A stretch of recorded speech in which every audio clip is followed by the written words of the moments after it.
to me, political ecology is more of a method, really, rather than a theory. It obviously draws on various theories, but it's about how you look at the system and what you ask. So then I wanted to talk about, because the first half of one of those pieces of readings was all about adaptation and how political ecology has sort of, arose as a reaction to some of those narratives in there. But adaptive capacity still is really, really persistent, and I think it shapes a lot of, it shapes a lot of research, and it is a valuable concept. A lot of the, I guess, if you think about adaptive capacity, it captures it's the idea is it's the conditions that enable people to anticipate and respond to change, to minimize the consequences, to recover, and to take advantage of new opportunities. Within the marine system, a lot of adaptive capacity research has come to sort of, I guess, identify adaptive capacity as falling into these 5 different domains. So assets, flexibility, organization, learning, and agency. But even though these 5 dimensions have been identified, most of the emphasis, most of the focus is on building asset capacity.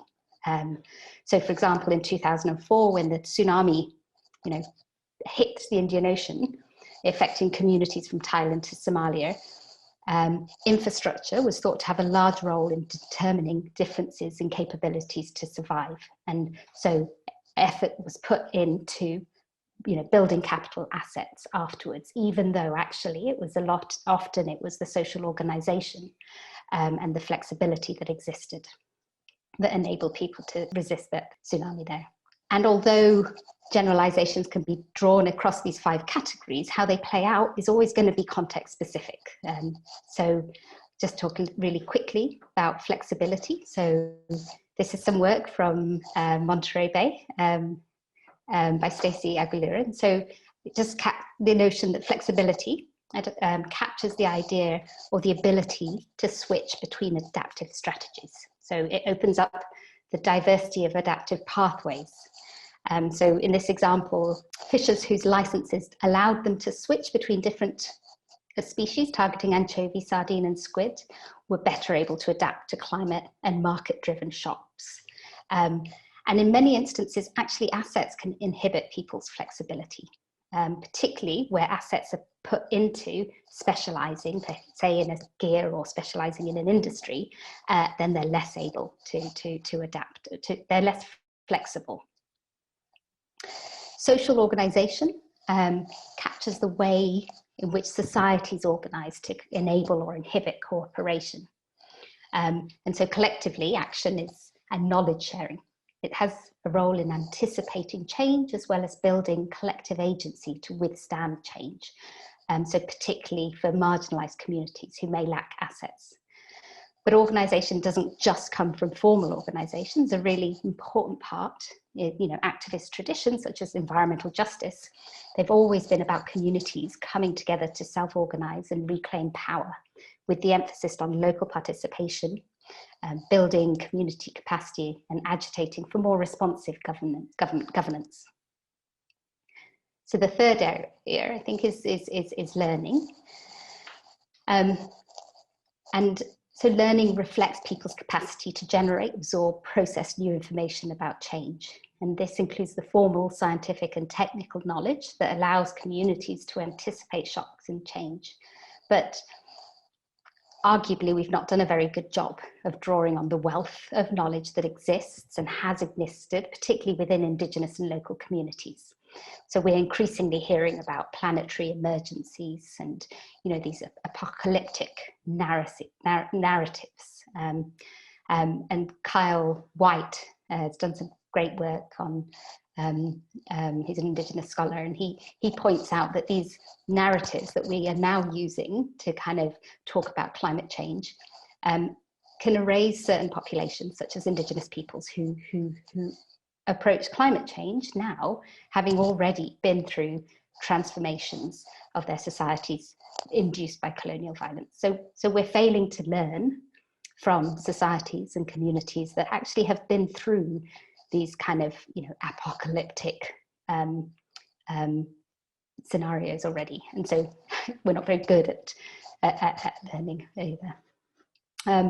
Sorry, this picture here is an Indigenous ranger from Australia, and you know, I guess this failure to learn, or the failure of Western science really to learn, is probably most apparent in Australia, where Indigenous fire practices have developed over tens of thousands of years, but were abandoned in favour of European approach to suppressing fire. More recently, particularly in Northern Australia, you can see this map here, Indigenous rangers are beginning to work and developing fire practices that are drawing on Indigenous scholar, and this is having a quite significant effect on reducing the incidences of fire in those areas where they're working with Indigenous knowledge and Indigenous scholars. So particularly if you look at the period between 2006 up to 2019. And then the final aspect is this agency dimension, and this is the only real, I guess this is where, you know, the notions of power can come in. So agency is the ability of individuals to collectively or individually have free choice to respond to climate change. And it can be constrained by a range of factors, like people's identities, their relationships, social or gender norms. For example, in many settings, decision-making tends to rest with a few formal male leaders, which often constrains women's agencies. So, but it can also, agency can also be constrained by the other dimensions of adaptive capacity. So, for example, in the Solomon Islands, where these pictures are from, Pip Cohen found that limits to education, physical mobility, and agency actually meant that women and youth felt it was difficult to establish relations with access to support and information. So those power dynamics that exist at that community scale really shape who has agency, where adaptive capacities are built in, say, the asset dimensions. It may often lock people into this situation where they lack agency. So the failure of these approaches, adaptive capacity approaches, to attend to those power dynamics at a local scale actually inhibits the ability of adaptive capacity to be really quite beneficial. And although these examples are situation specific, what they have in common is they exist in this interconnected and globalizing world. And these interconnections bring challenges that are linked to the scale and the scope of the unfolding shocks. So just as those social and gender norms play out at a local scale to shape people's ability or their capacities to adapt, so do these broader socio-political processes and power dynamics. So this is where kind of that, you know, political ecology lens of looking across scale, but also paying attention to the actors and the power and the power relations that exist at those different scales can help avoid exacerbating adaptations. So these interconnections bound what's possible, and they constrain the plausible pathways or the multiple footpaths that individuals and communities have available out there. I guess I want to talk about a little example here. So if we think of, a lot of my work recently is now working on food, and particularly fish as a nutritious source of food. So the figure that you can see here, that picture, is just basically representing how fish is this incredibly nutritious source of food. It's got what we call micronutrients, which are things that we need in very small quantities. But they're particularly valuable at certain life stages. So for children under 2 years, pregnant or lactating mothers.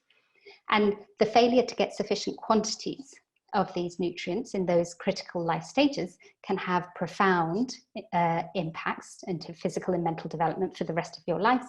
And also, research has shown, is actually passed on to all your children and your grandchildren. So there's quite long-term lasting effects of poor nutrition.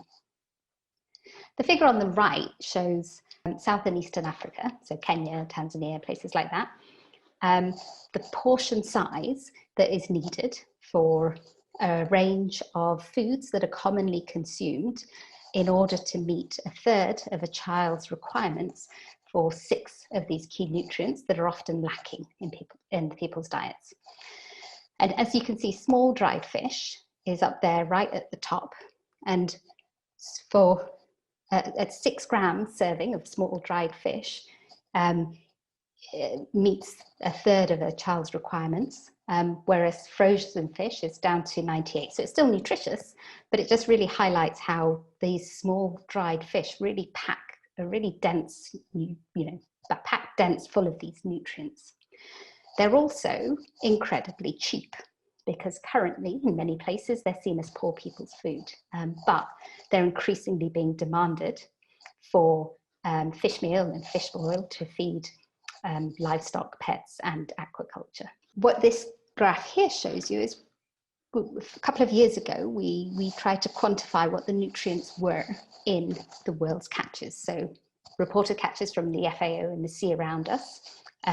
We identified what nutrients were available in the different species. We developed models so that we could then tell us something about nutrients that were not in the not already known, and we scaled that up by the catch to see where the most nutrient dense catches were, and then where the total volumes of nutrient yields were coming out. So the map on the left-hand side shows you where the most dense catches are. So the dark areas across the tropics, and particularly in the Caribbean, in this instance, are really packed dense full of calcium. But calcium deficiencies are really, really prevalent. And if you look at the graph on the right-hand side, what we did is we scaled the concentration by the catch to see how much calcium is being fished out of the waters. And we compared that to the prevalence of inadequate calcium intake, which is, in some places very high. And I guess what the surprising thing, or I don't know if it's hopeful or if it's alarming, is that there are a large number of places where deficiencies are really high, really prevalent, above 50%. But currently, what's being pulled out of the water, so the black line across the middle is the amount that would be needed to meet the dietary requirements of the coastal population, so within 100 kilometers, every child under 5-year-old. So for each dot is a different country. So there's a large number of countries where actually what's already being pulled out of the water is far in excess of what's needed. But evidently those nutrients or those fish are not getting to local populations.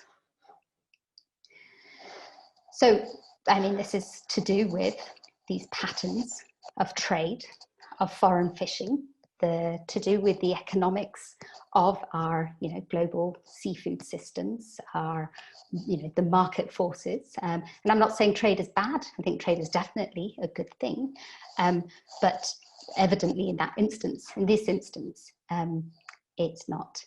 It's the balance is tipped.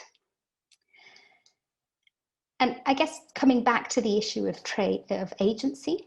So in Southern Africa, in a lot of Africa, actually, over the past 5 years, vast quantities of cheap fish have been imported into Africa, and it's increased rapidly. Perspectives diverge as to why, the motivations. It could be an effort to try and support food security through the supply of cheaper, more accessible fish through these trade flows. Or it could be seeing Africa as a potential market for growth. But in addition to cheap fish, these imports have driven the price of local fish down. So there's more fish on the market, it's more accessible because it's cheaper for local consumers, but the local fishermen are getting less from their catch. And so this is impacting local labour markets.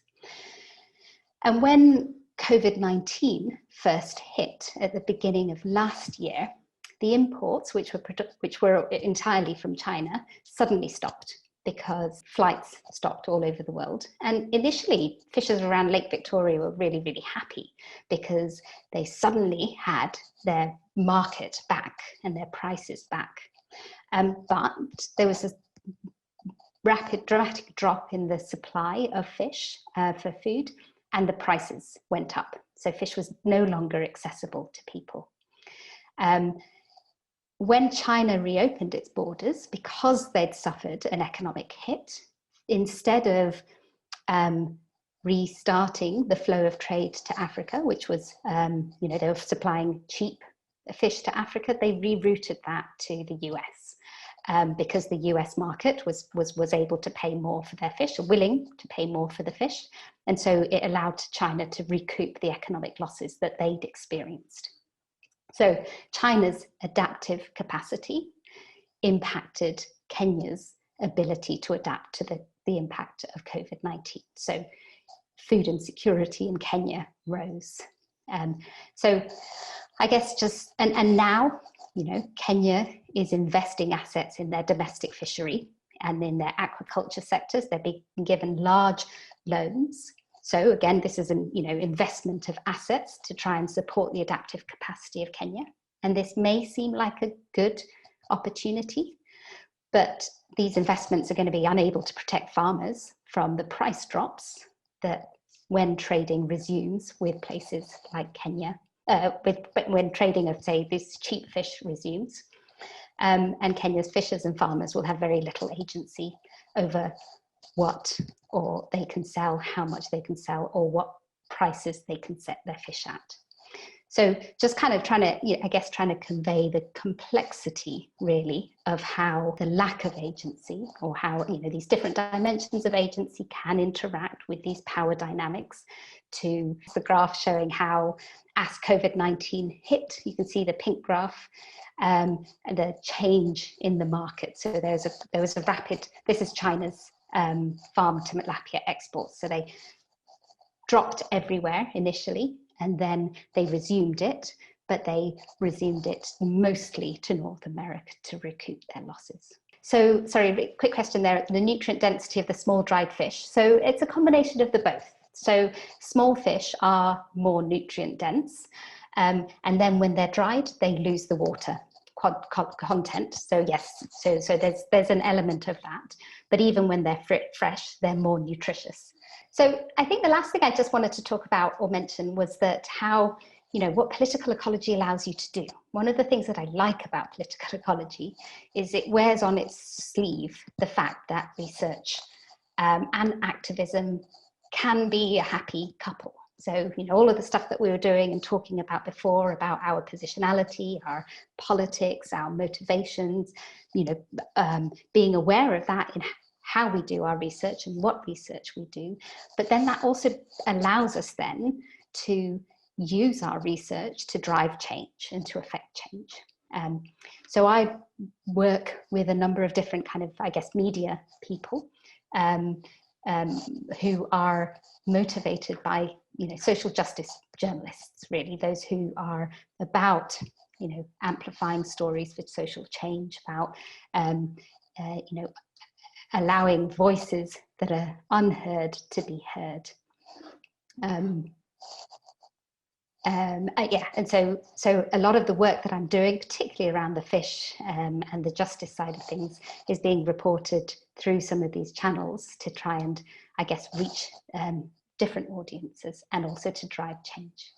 The last section I think I'd like to talk about, and I'll try and go through this quite quickly, is to do with drawing on, the gross inequities that previous little bit of research illuminated, where you've got these vast quantities of fish that are being pulled out of waters, a lot of them along West Africa or other places where you've got very high rates of deficiencies, but the fish are not getting to those local communities, partly because they're being fished by foreign vessels, partly because they're being traded because of the economic or the market pull is great. Really kind of, motivated me, actually, it was to demonstrate the inequities inherent in the food system in order to affect change. So environmental justice theory, as Fushel probably has talked to you about, emerged in the US, as a response to the siting of toxic waste facilities, predominantly in certain socioeconomic and neighborhoods. And it's evolved over the past sort of 40 years to also be, the theories evolved and developed. And I think of it along these three dimensions, and increasingly justice, social justice and environmental justice are thought of as operating along these three dimensions. So there's distributional justice, which really is about how benefits and burdens are distributed. And this is where the kind of origins of environmental justice started. And it asks questions like, well, you know, do social structures such as race, gender, class, do they support unequal distributions of wealth?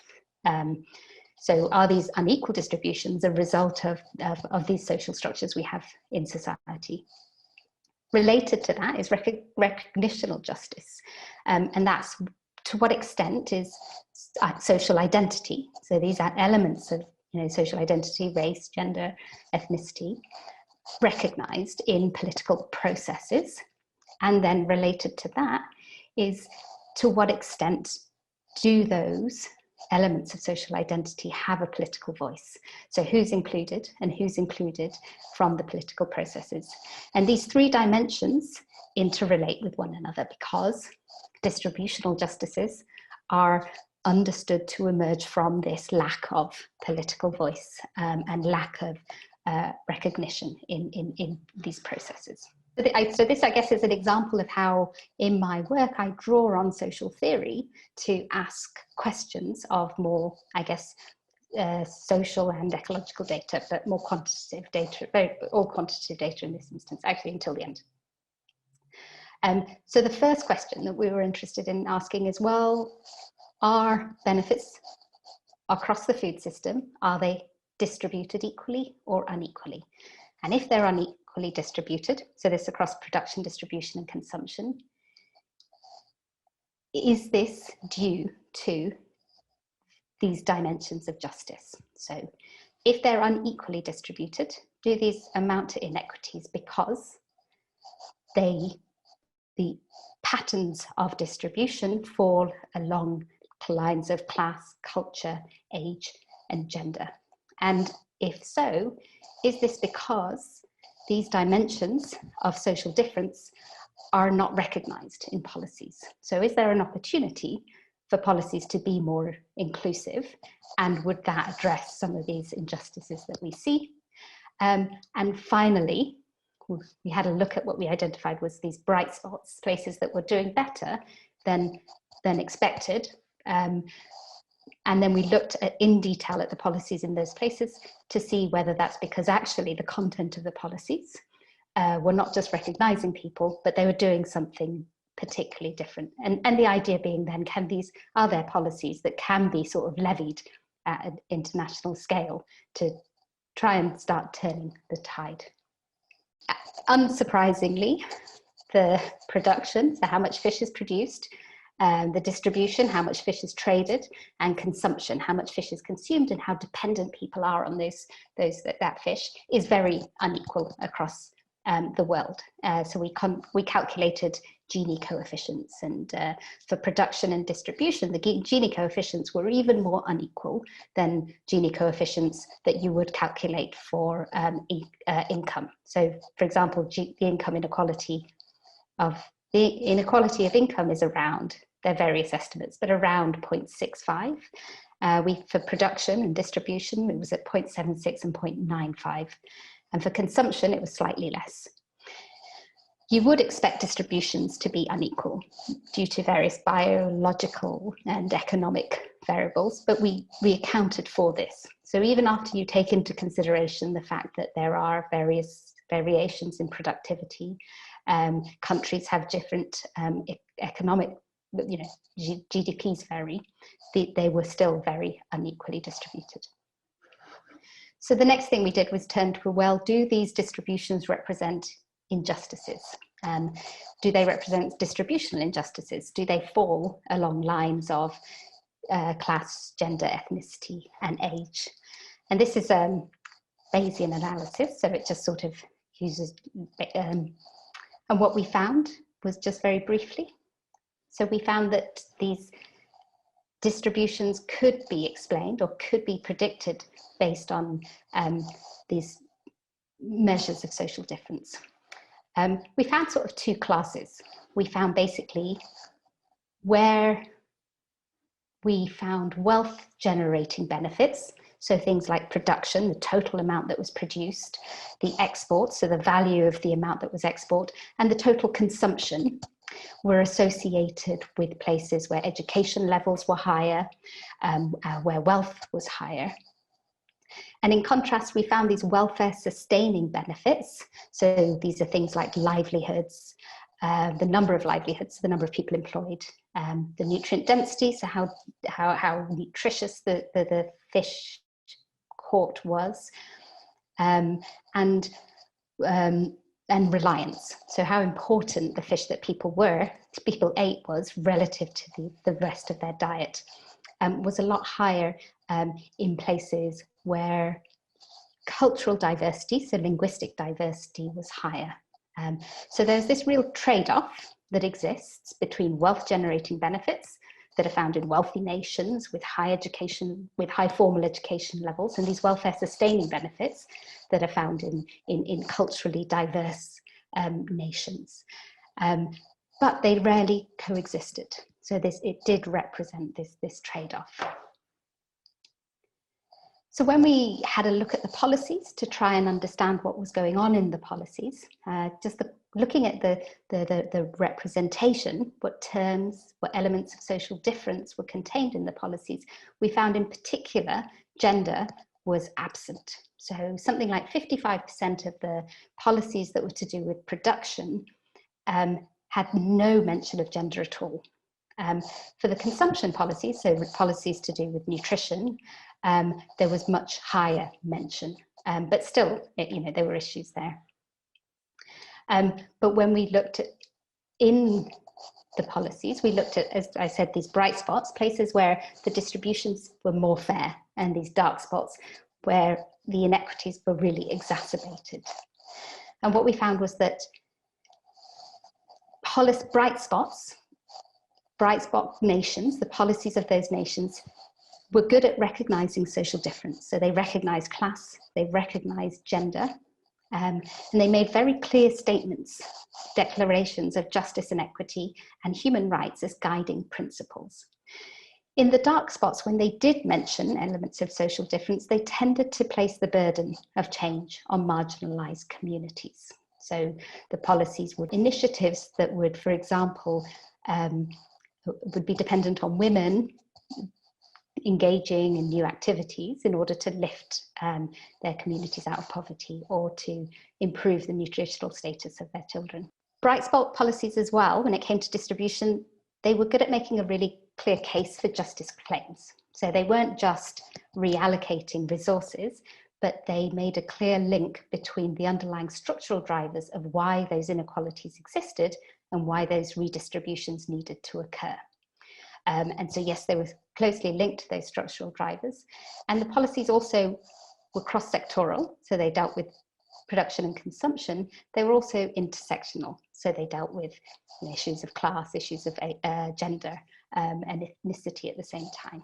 Whereas the dark spot policies had a tendency to reinforce stereotypes. So in efforts to understand why inequities occurred, they tended to sort of almost blame the marginalized. So they were like kind of notions of the undeserving poor. And then finally, representation. So particularly production policies were really good at representation. They were really good at elevating equity to a guiding principle within those policies. They had really clear participatory processes. So it was very clear how people could engage in the political processes, and they had downward accountabilities. Whereas the dark spot policies, where inequities were really exacerbated, there was no process specified, and there was really lacked accountability. So just back to finally, I guess, this intersection of research and activism. And I think it's really, so both through telling kind of the stories, through various digital photo documentary with On Our Radar and media and radio documentary with the New Internationalist. I guess what we're trying to do is through, I think, as through the Blue Food Assessment, but other avenues, try and kind of, make the case for why food system policies need to be more gender inclusive, why they need to attend to these issues of distribution and power and various things like that.